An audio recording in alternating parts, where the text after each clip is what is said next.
Hello, foodie fans. Welcome to the Big Food Talk, produced by Tough Monkey Entertainment.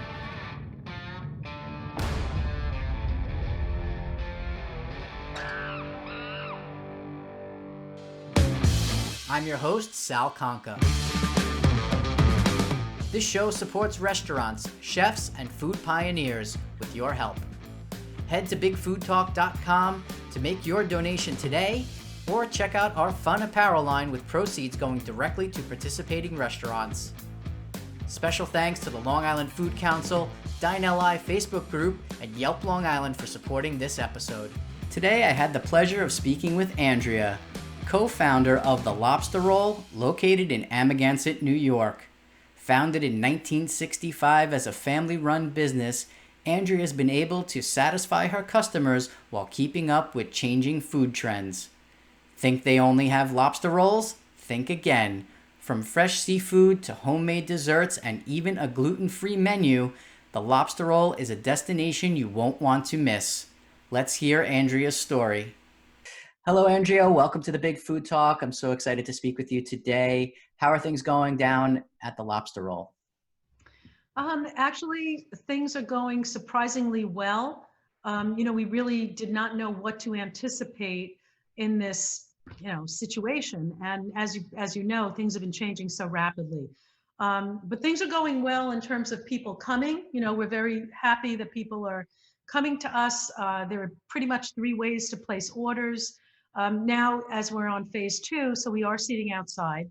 So we do have guests coming to eat in, or dine on the outside eating area. We allow people to place orders on the phone, and also at curbside. So we're fortunate enough that the structure of the building lends itself to all of these various platforms. And, we're able to keep people in different areas and orchestrate that. Takes a lot of energy and a lot of management, but so far so good. We're actually able to take orders under an awning in the beginning, the entrance of the building. While the people are outside, we have iPads.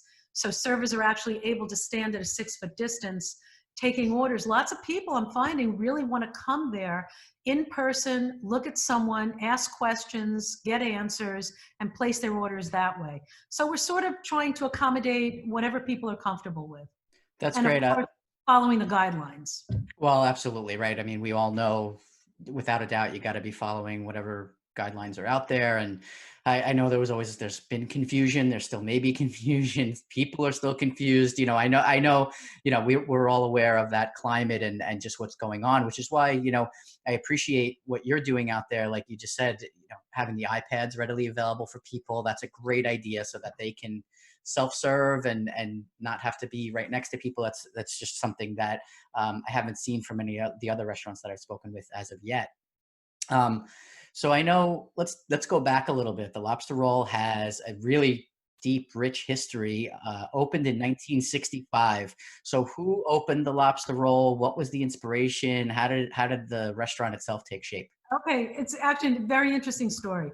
In 1965, my now ex-husband and his father opened the Lobster Roll. Fred Terry, worked at Salivar's as a cook, and he had an uncle that had a coffee route. And his uncle noticed that the Lobster Roll was for sale, that property. And Fred and his dad, Richard, bought the property when it was a little clam shack. And, the rest is history.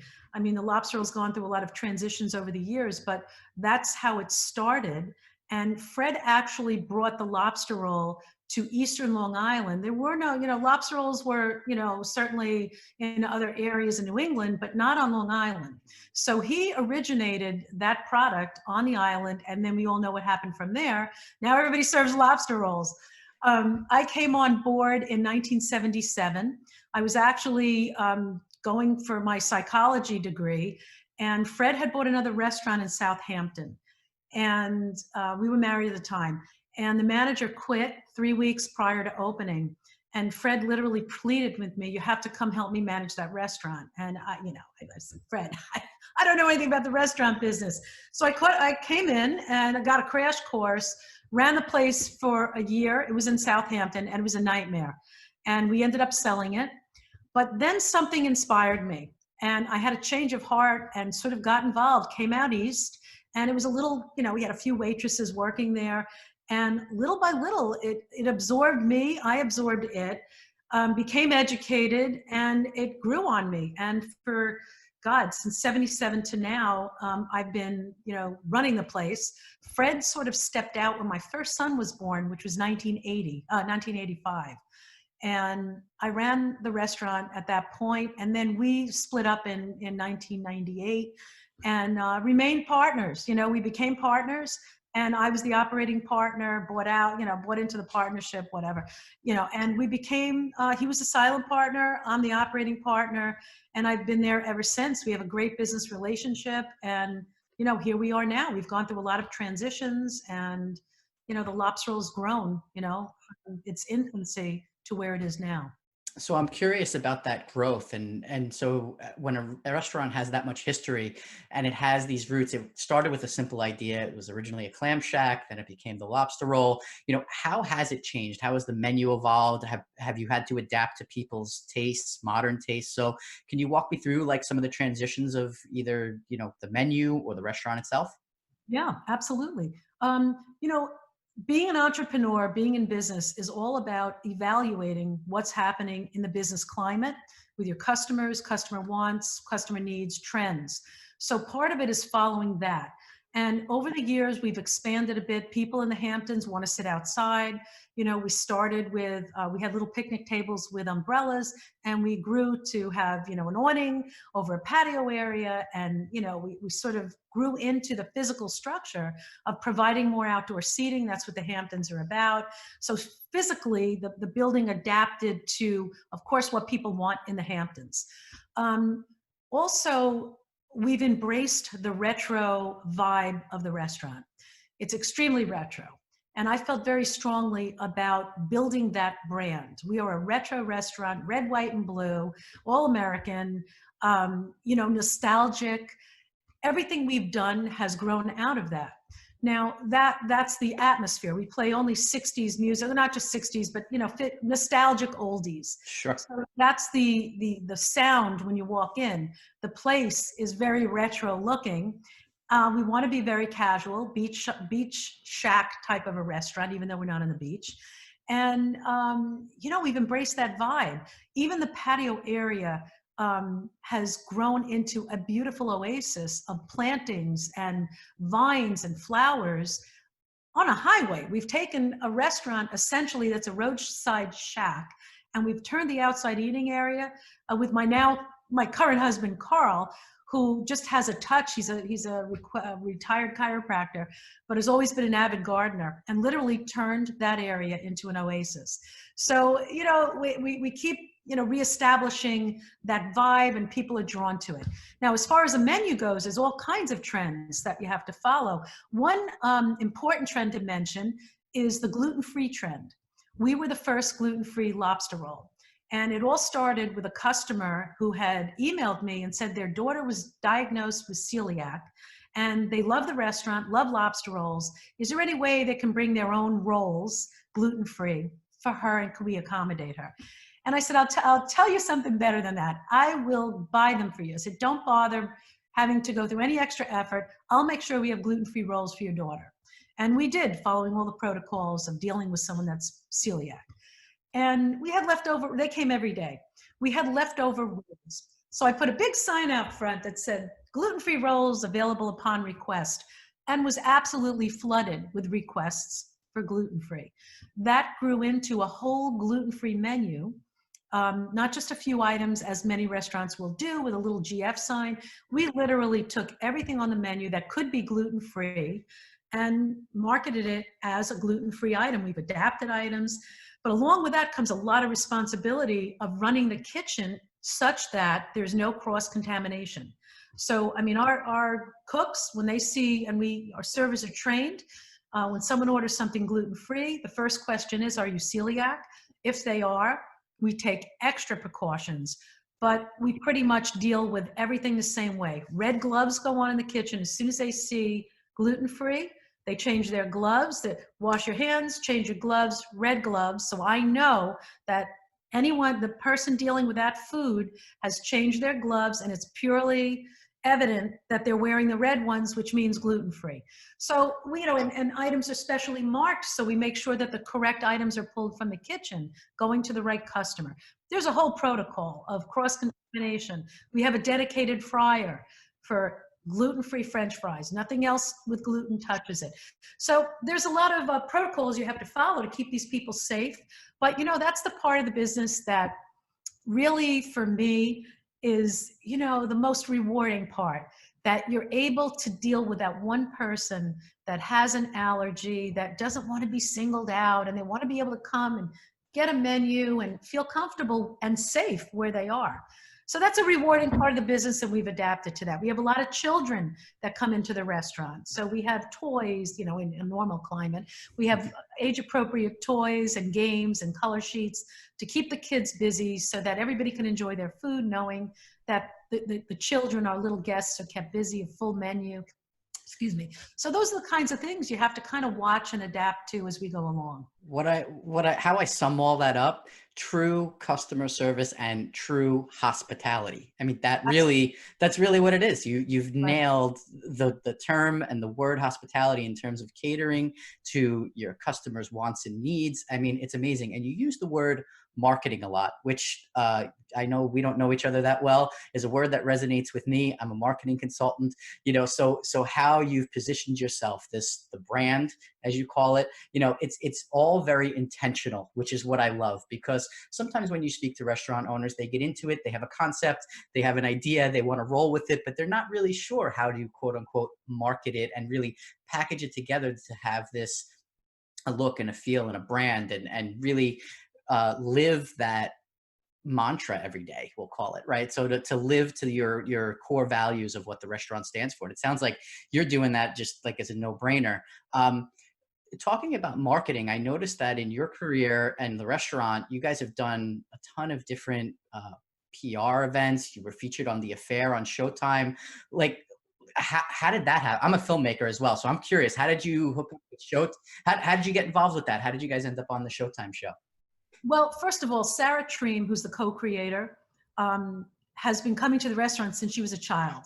Her grandparents are very good customers, and she grew up on the East End in the summer. So she was very familiar with the Lobster Roll and felt that it would be a really good fit, and had a special place in her heart, for lack of a better way to put it, that it would have a very special fit for what they were trying to accomplish in the Montauk area. So I was approached by the production team, and to see if there was any interest, and of course there was. And yeah, and then for 5 years, it's actually 6 years that they filmed various times of the season and off season at the Lobster Roll.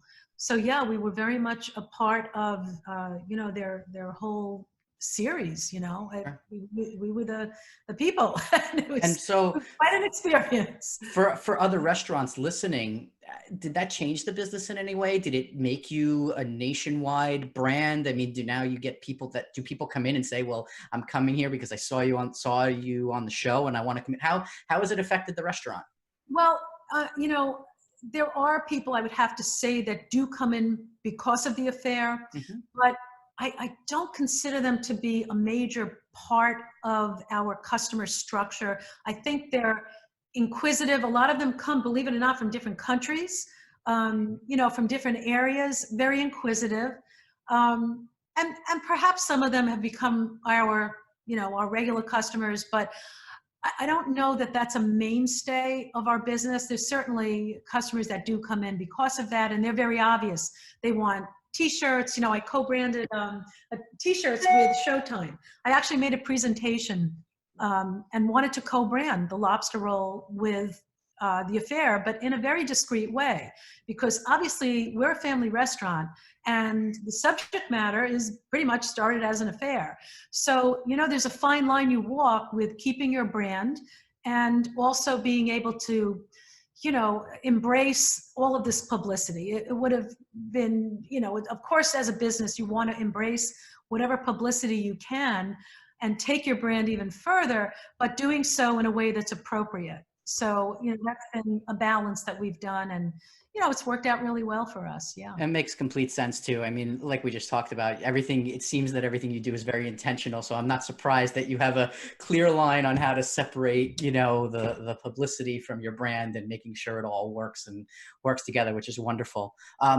So before we get to the food, because everybody knows it's seafood, right? Lobster rolls, we know that. Mhm. Let's talk about desserts first.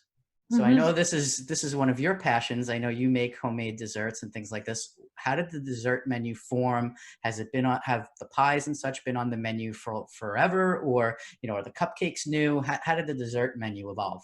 Okay, so again, this was a family business, very much. Not that it's not now, but in the days, in the 70s, Montauk, everything felt different, even the lobster roll.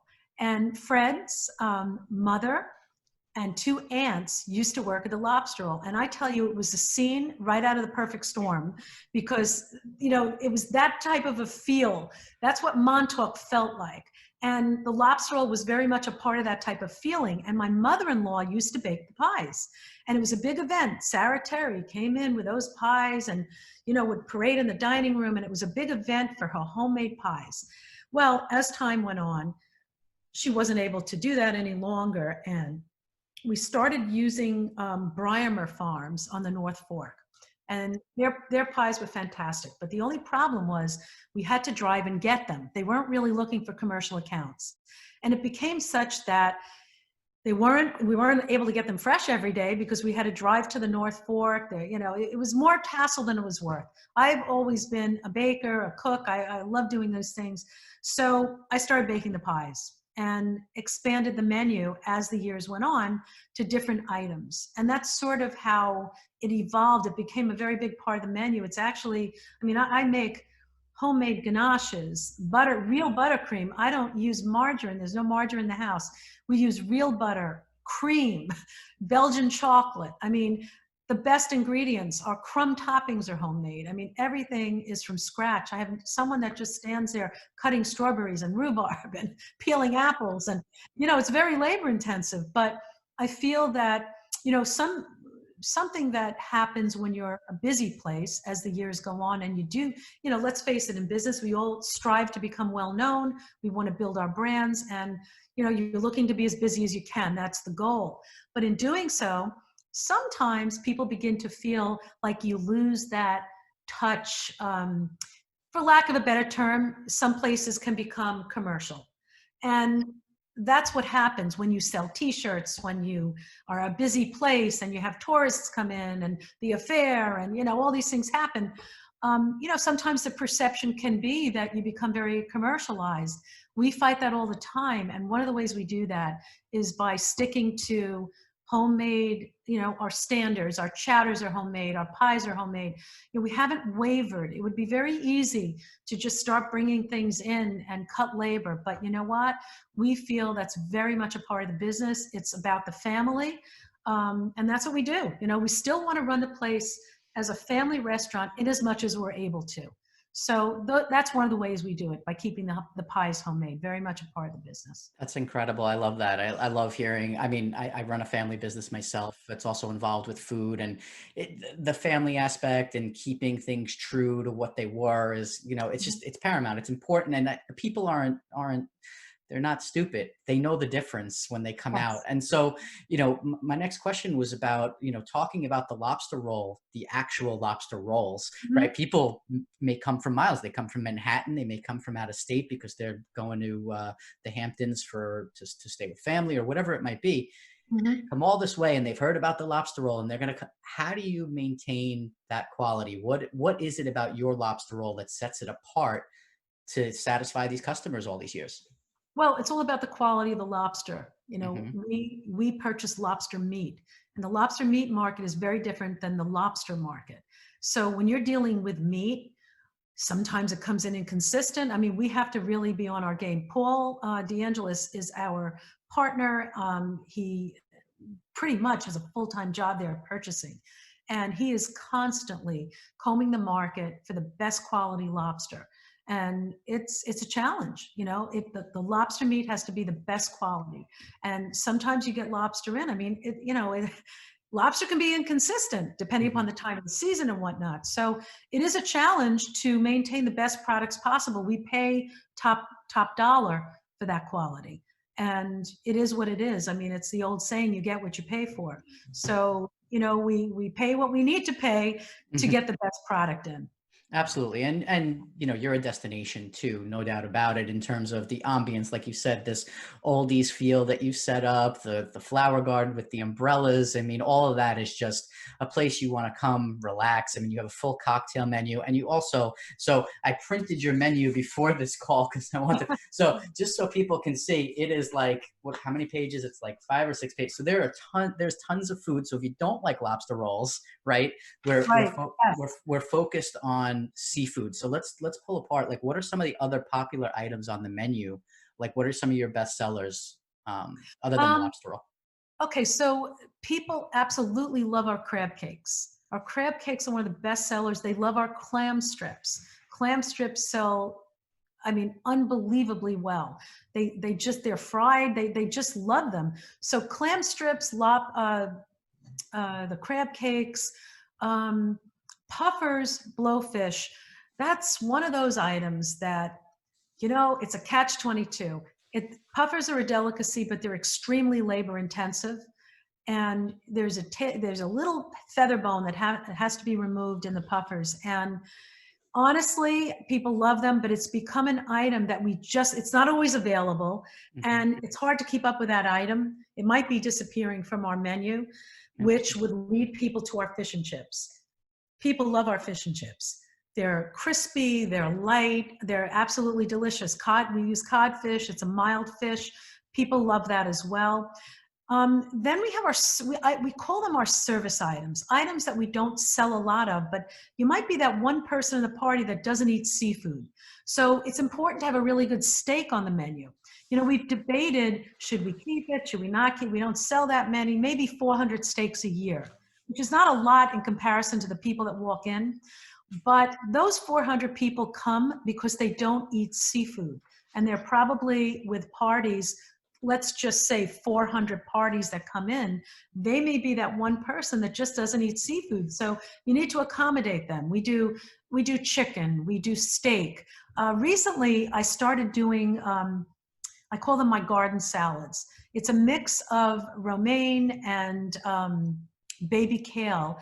And we serve it with feta cheese and sweetened cranberries and pistachio nuts. And it's become a really, really big seller. We make a homemade roasted garlic vinaigrette. And on that, you can have any kind of fish you like. That's become a really big seller because we're finding that there are people that don't necessarily want the fried food.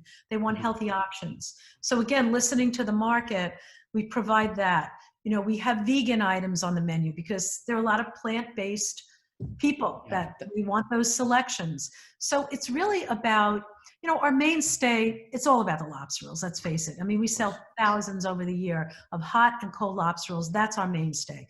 But the ancillary items, whereas numbers wise, they may not be huge numbers, but there are people who do want things other than lobster rolls and want to be able to come and have choices. We do a great burger. It's an Angus burger.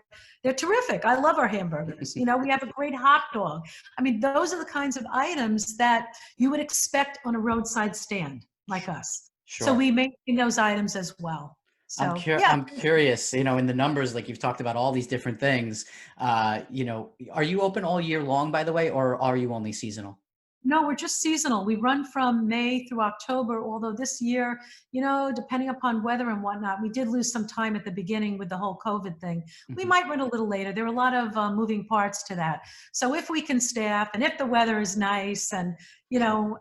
whatever, we may run a little longer, but it's a 6-month business, basically. Yeah. Awesome. Well, Andrea, this has been so wonderful. I loved all this information. I'm drooling over here. I got to take a drive. I have to get out east and come try one of these lobsters. Actually, my parents have been there. I know my dad because they go to Montauk once a year usually, and my dad has had your lobster rolls before, so he was excited to know I was talking to you today. And so I'm definitely going to get out there and try one this year for sure. I'll bring the kid, bring the wife. We're going to go have some lobster rolls for sure. Um, where can people find you online? What's the best way to get in touch and see beautiful photos on Instagram? Is it your website? We do. It's at Lunch Lobster Roll. And we have an official site, the Lobster Roll, Lunch Lobster Roll. We're on Facebook. We're on all social media, Facebook, Instagram. Our website is a great place to check because we always update our hours there. There's been a couple of changing hours. We're now closed on Tuesdays. We used to be open 7 days a week, and we just decided we're giving everybody a day off, same day. But we run 6 days a week. Websites, social media, Facebook, and so forth. Great places to find information about us. I also do a cooking show called Eat, Drink, and Bake with Andrea. I have cooking videos. It's not a lobster, it's my own brand, but that's noteworthy to mention that. Where can people see that show? YouTube? I'm actually on YouTube. It's called Eat, Drink, and Bake with Andrea. Had to plug that, of course. Of course. That's something I morphed into. Also on Instagram, Eat, Drink, and Bake with Andrea. And, it's something that it's always been a passion. I love doing it. I was on PBS and Channel 1, which was Optima Maltese. I did 2 seasons there. And actually what happened was with all of this COVID stuff, I sort of had to abandon the TV thing for a while because the restaurant needs my focus. Of course. But it's a great restaurant. It's casual. There's something for everybody. I hope you'll come, bring the kids, and listen, we're all looking forward to better times ahead when everything can go back to normal. Absolutely. I'm an optimist. Eventually it'll happen. Absolutely, we will. We'll keep you safe, though. We'll keep you safe. Okay. No doubt about that. I have no doubt about that. Andrea, thank you so much for your time, and I look forward to meeting you in person. Thank you. Same here. Thank you for having me. Take care. Bye-bye. Thanks for tuning in to The Big Food Talk, produced by Tough Monkey Entertainment. Subscribe on iTunes and wherever you listen to podcasts. Follow us on Instagram for behind-the-scenes takes, or watch complete episodes on YouTube. Don't forget to make a donation at bigfoodtalk.com.